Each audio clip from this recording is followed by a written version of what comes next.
Welcome to the HR Uprising podcast. This podcast series explores HR hot topics and challenges through conversations with relevant experts and real-life HR, learning, and OD professionals. The HR Uprising is about learning through collaboration and evidence-based action. We want colleagues to have the confidence and skills to rise up through their organizations by delivering real, lasting business value. Now, introducing your host, chartered psychologist, experienced change agent, entrepreneur, speaker, and coach, Lucinda Carney. Hi there and welcome to the fourth in our series of podcasts from the HR Uprising. My name's Lucinda Carney and I'm your host, and today's topic is what really drives performance anyway. Just a quick shout out and thank you to those of you who've been in touch, who've been telling your colleagues, been downloading, subscribing and generally giving feedback. We really appreciate it. Please do keep it coming. So this week, I'm really going to get stuck into this subject because I've got plenty to say and I know we all don't have lots of time, so I don't want to make the podcast overlong. But it's something which is topical, maybe overly topical. I mean, let's hear it. We've all had those headlines, haven't we? The appraisal is dead, long live the catch-up. You know, our annual performance reviews as dead as the dinosaurs. We've heard that Deloitte and Adobe and Microsoft and Apple and any other aspirational organisation has ditched the appraisal. But have they really? Have they really? Is it working? This is such a overhyped topic, in my opinion, and the purpose of this podcast is to cut through the hype to make sure that all of us as HR professionals understand what the evidence is around what drives high performance. Then we can use that to apply that in our organisations. So as you know, those of you who tuned in last week, we were talking about demystifying OD. So part of OD is about strategic alignment between people interventions and delivering organisational value. To be honest, you could say that's exactly what performance management should be about. It's a people management process that should be aligned with the needs of the organisation and delivering business value. However, the way in which it's being carried out in many circumstances means that it has no quality when it's become a once-a-year appraisal. And to be honest, that's just common sense. It's hardly surprising that if you make everything culminate in a 3-hour end-of-year epic where, frankly, everyone's lost their will to live by the end of it, of course it's not going to be effective. However, is ditching it, as in taking it out of the window altogether, is that really going to result in quality year-round conversations? The managers in your organisation, unless things have changed dramatically since I was in the corporate world 10 years ago, which I'm pretty sure they haven't, they're not going to say, oh great, they've ditched the appraisal, therefore I'm going to create new habits and chat to my people all year round and give them quality feedback. It just isn't going to happen like that. You still need to nudge people, you still need to give them processes. And you can hear I'm get a bit aerated about this one. For me, what I think we should do is go back to what is the evidence of what drives high performance. Let's not get taken in by the headlines, and let's make sure that we are embedding evidence-based performance management practice within the businesses and organisations that we lead. So with that in mind, I'm going to use the basis of this podcast as a research review that we had carried out for us when within Actus. So we actually commissioned psychologist Dr. Nuno de Camara to carry out this for us. If anyone wants to download it, I will put the link. And I say that because it is a research piece, so there are lots and lots of references in it that wouldn't come over on the podcast. So I will share the key findings, but if you want to know where they come from and the studies that they refer to, all of those are in the white paper that you can download. Okay, so in a nutshell, what the evidence actually shows is that there are 8 key evidence-based practices that will increase employee performance in the organisation. Now, there is a high level of common sense here. I don't think anything I'm going to share with you is going to be surprising, but it's worth you thinking about whether or not it's embedded and actually happening. So we can all know that these things that we're going to go through are the right things to do, but are they actually happening? As Stephen Covey said, common sense is not always common practice, or it's not even that common. So what are the 8 evidence-based practices that there's good evidence for that you should look to embed in your organisation if you want to deliver good performance management or good employee performance and drive high performance? I'm going to summarise them quickly so that you can know where I'm going with this. I know some people like some structure. So the first one's goal setting, no surprise there. The second one is strategic alignment. The third one is coaching and development in terms of the manager's style. The fourth one is feedback and recognition. The fifth one is communication and transparency, and I think that's an interesting one for us to reflect on whether that's really happening in our organisations. Adding on to that, we've got the climate of trust. Are we actually driving a climate of trust? And then we've also got rewarding performance, which is also something that you might find to be a little bit contentious. And then the final one, which will be perhaps no surprise, is about training, but not just training people. It's actually about trained managers. So those are the 8 points where there's a lot of evidence out there about high impact practices that will actually correlate with improved performance. And I think that's a really great place for us to start when we're looking at changing our performance management process. If you want to move away from once a year, is it enough just to ditch the appraisal and say, right, get on with it? Or do we need to put a structure of some description in there in place in order to make it work? Okay, so let's start with goal setting. Well, actually, goal setting and feedback, which you heard me mention earlier, are probably the best researched items out there in terms of what drives high performance. And I think if you think about it, even in your personal life, if you went and did some personal, whether you wanted to lose weight, they'd set a goal. If you were working on some personal development, you'd set a goal. So why is it so common for us not to set goals with people in the workplace? It's really bizarre. One classic issue, which if we're going to challenge the leaders in our organisation, is quite often no one actually understands what the overall business goals are. And actually, if I link to strategic alignment, which is the second evidence-based practice, these two sit together very, very evidently. So if I was an HR professional and I'm aware that at the start of the year, if you're lucky, the board know what's expected, but no one gets any performance targets cascaded until month 3 or 4, then I would try and change that. And I did do that in the organisation I worked for. I remember that literally people would complain about the fact that they didn't get their targets until 3 or 4 months into the year, by which time, you can't, you've only got 8 months left to hit it. That we actually got the business planning process to start earlier in the year in future years, and the board to buy into the fact that if people didn't know what was expected of them early enough, how on earth could they achieve it? So you can see that a key aspect of high performance is having people understand what's expected of them and ideally align it strategically. I am going to mention the acronym SMART in there because actually I'm quite a fan of that because it links to the evidence-based practice. So it is about people understanding specifically what's expected of them, if you think of the S, but there's also an S for me, which is stretching.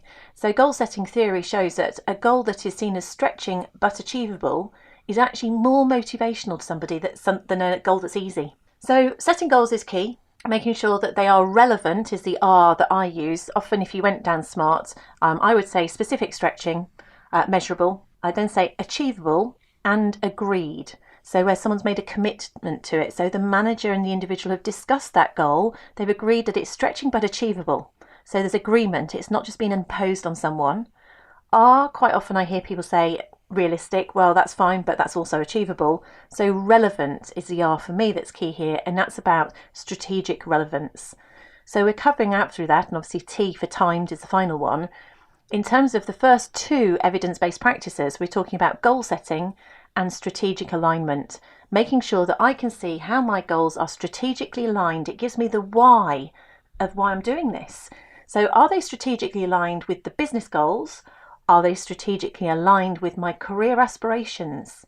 Both of those would give me a why to do it and a motivation. I need to be clear on what's expected and they need to be agreed. That is such total common sense, but really not that common. And actually, I would say if you wanted to ditch the annual appraisal and get people just focusing on agreeing goals and giving feedback against them, then brilliant. But the reality is that is not what managers are used to doing. And you're going to need to put some sort of structure in place and, of course, some training that's going to help those managers learn those new behaviours. Because after all, if you're trying to move towards continuous conversations, we have got people in the workplace who are busier than they've ever been. They've got more distractions than they've ever had. And we know that people management as a tool or a method, a profession, isn't necessarily valued. You have got hordes of people managers in businesses today who frankly don't give a damn about people management. They were the best engineer, or they were the best salesperson, or they were best project manager. They are not necessarily passionate about people. In fact, there's too few people managers, in my opinion, who lack the people gene, but that's a completely different angle. So to my mind, we have to help managers realise how important it is to manage people well and give them the tools and methods to do that. And just saying I'm going to ditch the appraisal is not going to do that. People will go backwards. They'll just do nothing. That's my opinion. So, okay, we've talked about our first two evidence-based practices. The next one is about the style of discussion. And again, coaching style of management. Nothing's really new here. This is about the manager asking questions, understanding what the individual wants, where they want to go, what do they think they can achieve. Now, to my mind, you cannot set a SMART objective and agree it without having a coaching style, using open questions. So have you got managers who are able to coach? And actually, I was at a e-PDR roundtable yesterday, and it was quite interesting because one of the guys said that they started teaching coaching skills to the sort of new forthcoming talent. And this talent, as they taught them how to coach, would come out of the coaching program and say, wow, I never thought that's what coaching was like. And I do think back to my experience where managers go, oh, I'm going to go and coach them how to do this. And I thought, you're going to coach them how to do this. That really sounds like coaching, doesn't it? I don't think coach sounds the same as coaching, where you're asking questions. I felt that there were quite a lot of quite autocratic managers, certainly in the 90s, who went on a coaching course or thought they knew how to coach, and basically they just went and told people how to do things and they called it coaching. In this context, we are saying much more true coaching, where you're helping people consider where they want to develop and you're empowering them to make decisions for themselves. And you can see, we know, again, if someone tells you you've got to achieve something, as opposed to when you say, well, what do I want to achieve? That is all part of the buy-in. And for people to perform, it therefore makes sense. If I buy into that and I feel that I can develop as a result of that coaching as well, so the coaching might be allowing you to think something through for yourself, then you can see how people are going to perform better. But again, we use this term coaching. You may have managers out there who think they're coaching, but actually they're not. Feedback and recognition. This is my fourth evidence-based practice. Now, the evidence we had, and this was done on a research review from a couple of years ago, and I'm aware that there was an article in the Harvard Business Review this year recently about about feedback and different aspects of feedback. I'm not sure they contradicted it, but fundamentally this was one of the most powerful things, and they said that basically researchers couldn't emphasise enough the importance of managers going beyond the formal, as in once or twice a year appraisal, and giving ongoing feedback to employees throughout the year. So that is the key thing that you can get people to do. Now, there is an emphasis here on recognition, as in positive feedback. That too makes sense. I've done some reading on neuroscience, and it says that really when we receive feedback, it engenders our fight or flight response. So if you said, oh, can I give you some feedback? I'm going to give you some feedback. Instantly, how do we feel? You get the fear response, don't we? And I think one of the best ways of conditioning us not to be fearful is about giving people specific, quality, positive feedback. It's about building trust, isn't it? If they realise you're not always there to shoot them down, and actually you'll catch people doing things right, then, and again, that's a classic 1 Minute Manager I did from 20, 30 years ago, that book, Catch People Doing Things Right. So it's recognising good performance, and I think you could argue that almost on a ratio of 5 to 1. If you need to get people to listen to you when you need to tell them how to do things differently, then you need to also tell them when they're doing things well. Let's go back to small children, reward charts. I'm not saying we have to have star charts, but, might work in the workplace. But are we just critical? Or is there just a feedback vacuum? I think that's more often the case because people just they're so busy again. We're all doing, and we take for granted what people do well without stopping and pausing and going, actually, that was really helpful when you gave me that report. You saved me 2 hours by putting that report from Excel and put some commentary around it for me. So thank you so much for doing that. So much better than just going, oh, great job. Well, great job for what? What did I do? It's nice, but not effective. So specific positive feedback is a great starting point, because then it leaves it open for you also to be able to give specific developmental feedback. That said, you've got to have courage to do it, and you've got to create the time, because if I don't enjoy giving people developmental feedback, but I think if you set that climate up where you're talking to people regularly, you can go in and approach things and find a way of doing it. It's about creating the ongoing climate.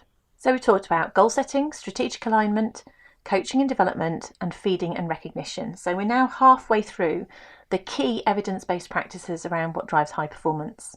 Now, the rest of them those are perhaps, I suppose, ones which are very much about how the manager operates. The following 4 are maybe a bit more organisational. Obviously, they do affect the manager too. So the first one is having a climate of communication and transparency. So this is a wider climate of it. People should not be going to an appraisal and get a surprise. And that links back. They should be having ongoing conversations. You shouldn't do a 360 feedback and have a surprise. I was talking about that in one of our earlier podcasts. And my fear with the ditch appraisal brigade is that actually there's a whole lot of ratings, because lots of these firms still have to work out how to distribute reward. And actually rewarding performance is something that has evidence aligned against it. So if you take away any of the formal processes, how on earth are you going to allocate reward fairly? I've thrown out the appraisal. Well, the likelihood is that is going to occur almost as badly as it used to do in lots of places, where it's behind closed doors, and that just creates suspicion. And it's also based on subjective evidence. So I question, if you're in an organisation where you've got some sort of reward-based system, I believe that you still do need some form of culmination of that, where both parties are involved and there is a transparent, fair process. Now, it doesn't mean that we like the outcome of it, but we respect the fact that that process is well managed and it's fair. So, example, if there is ratings, then a calibration process exists. Ideally, where I've seen it work, I know some people say the manager doesn't discuss the rating, it then goes off to the darkened room and comes back and you are told your rating, or the manager just fires it out to you through your software and it lands. Ideally, I would say a manager should talk to you about the performance rating, if there is going to be one. They should say this is indicative, it may change, but this is why I think you're this. It then goes to calibration and then it comes back, and if it's changed, the manager should sit down and be able to talk about why it's changed. That would be transparent and fair, and people would know what to expect. And that would build a climate of trust, which is our next evidence-based practice. If people don't trust the overall processes, then they'll become cynical. They'll go through the motions. But actually, the climate of trust that's most important is that is driven by the manager. So if the manager comes back and says, oh, I'm really sorry, I wanted to rate you a 4, but actually, it got talked down to 3. If they don't believe in you, or if you say, oh, I really value your time, or one-to-ones, but then I'm permanently late for them, so I break that contract, then I'm not setting up a climate of trust with my employee. And it's really important to have that if you want high performance. So it's almost, you could go through the motions if you like, you could do your feedback, you could set your goals, but if you are not congruent and you don't create a climate of trust as a line manager, then actually a lot of that work could be destroyed. Equally, if you're not transparent and they're suspicious about the processes, then it may not work. I mentioned rewarding performance earlier, and I know not everyone can do that. I mean, I work with loads of public sector organisations where actually there's no way you're going to do performance-related pay. In fact, slightly frustratingly, I do see that there is a culture to a certain extent where you don't get an increment unless you've performed, which for me, I don't know there's evidence for this, but intuitively, I feel that's almost motivating non-behaviour. It's about the most negative way you can introduce performance-related pay, but that's just my opinion. But rewarding performance, there is evidence that people have seen that organisations should have a greater link between performance and reward. And I would put out to you that reward doesn't have to be monetary. So reward could be a day's holiday. Reward could be going on a development program. Reward could be being on an employee panel to take part in shaping the new culture. There are many ways in which people can be rewarded, and actually what's more important is understanding what motivates them. Some people may not be motivated by money. In fact, most people actually aren't. When you dig below it, it's what it does for them. So reward, there is evidence to say that linking performance with monetary reward is valuable. In fact, there is also evidence to say that there should be a link between poor performance and lack of reward. And you can look up those and see what you make of that. I think this is about people understanding or feeling that it's trusting that the system is fair, the process is fair.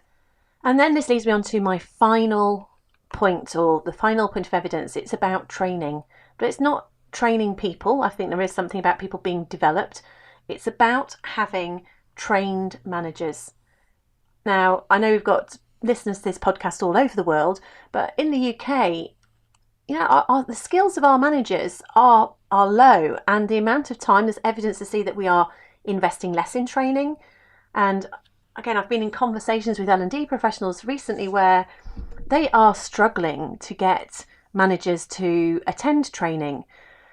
Well, why is this? And again, you hear me say this a lot. I wonder if it is because they don't get the why.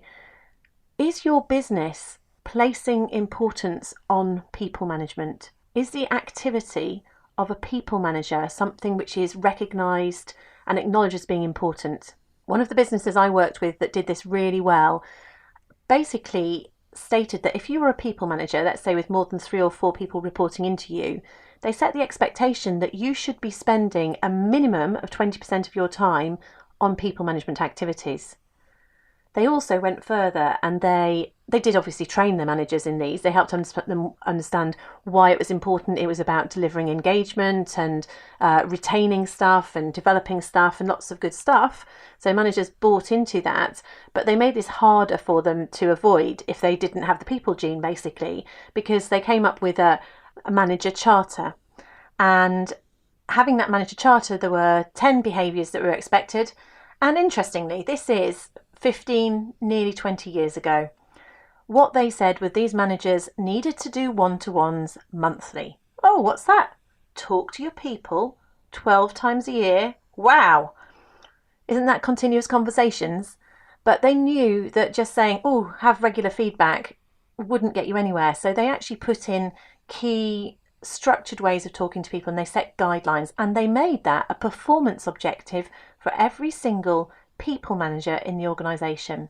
And that transformed the way people were working, and actually they did deliver some absolutely outstanding results for a couple of years. And I say for a couple of years because they were then sold, so I'm not saying they stopped then, but it did seem to directly prove through. Now, I'm telling you about trained managers because that's what the objective evidence said. My example here was about a real example about how an organisation put that into practice. And this perhaps is a good way to start to wrap up the podcast. Putting this into practice, the reason that people are saying appraisal's dead is, as I started at the beginning, is that appraisal in its old form, where literally a manager would sit down once a year and they would talk about, have you achieved your objectives? Have you achieved your behaviours? Have you done any compliance-led training?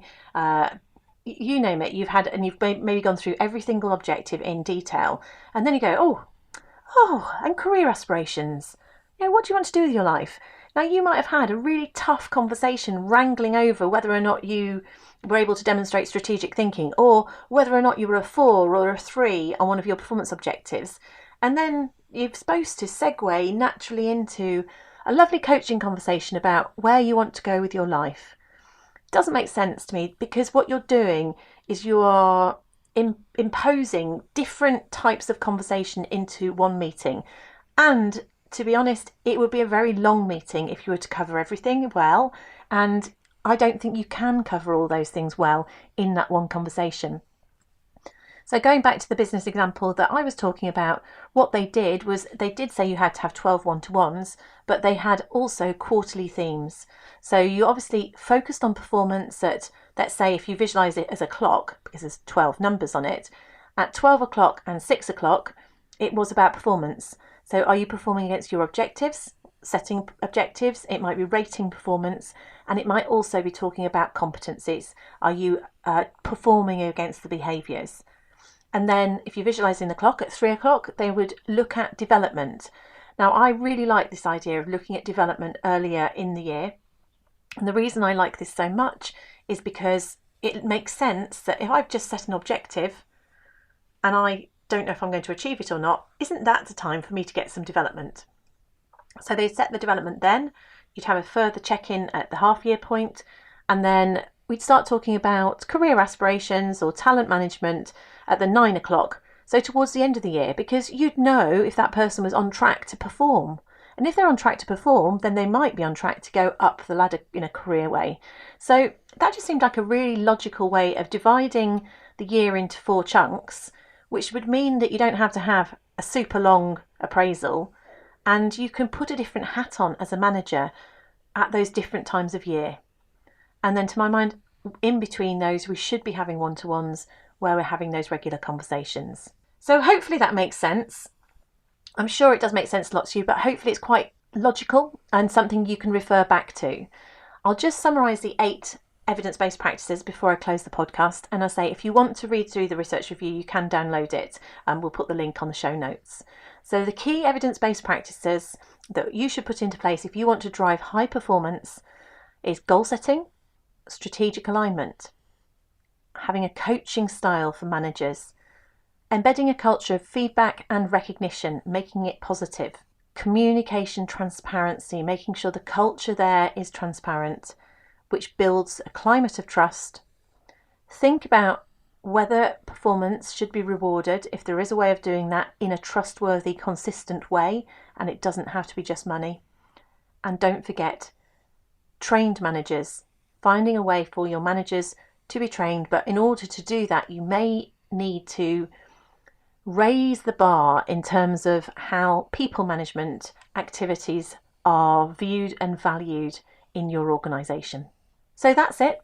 That's our thinking for this week on what really drives performance and evidence-based performance management. My name's Lucinda Carney. Please do hook up with me on social media, LinkedIn, Twitter. I'd love to hear from you. And of course, send in your suggestions and ideas. So you've been listening to the HR Uprising podcast. Thanks so much. Thanks for listening. Thank you for listening to the HR Uprising podcast. You can access more information, including resources or links mentioned in the show, at our website, www.hruprising.com. Also, you might want to join our LinkedIn community or tweet to us at HR Uprising. We'd love to hear from you.